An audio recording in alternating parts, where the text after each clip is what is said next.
రోజులు అతి భారీ నుంచి అత్యంత భారీ వర్షాలు కురిసే ఛాన్స్ ఉందన్నారు అధికారులు. ఉరుములు మెరుపులతో కూడిన వానలు పడే అవకాశం ఉందన్నారు. ఇవాళ 2, రేపు 4 జిల్లాలకు రెడ్ అలర్ట్ జారీ చేశారు. మరికొన్ని జిల్లాలకు ఆరెంజ్ అలర్ట్ ఇచ్చారు. హెవీ రెయిన్ అలర్ట్ తో ఎలాంటి ప్రమాదాలు జరగకుండా ముందస్తు జాగ్రత్తలు తీసుకుంటున్నారు అధికారులు.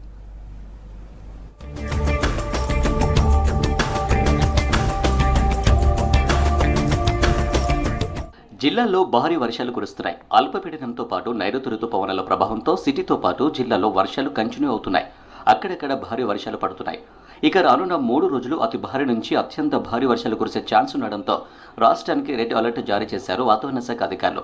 అప్రమత్తంగా ఉండాలని సూచించారు. ప్రస్తుతానికి వాతావరణ పరిస్థితులు చూసుకున్నట్లయితే అల్పపీడనం ఒకటి ఉత్తర బంగాళాఖాతం ఆ సమీప ప్రాంతాల్లో కేంద్రీకృతమై ఉంది. దీని అనుబంధంగా ఉన్న ఉపరితల ఆవర్తనం 5.8 కిలోమీటర్ ఎత్తున కొనసాగుతుంది. ఇది రాబోయే 2 రోజుల్లో అదే ప్రాంతం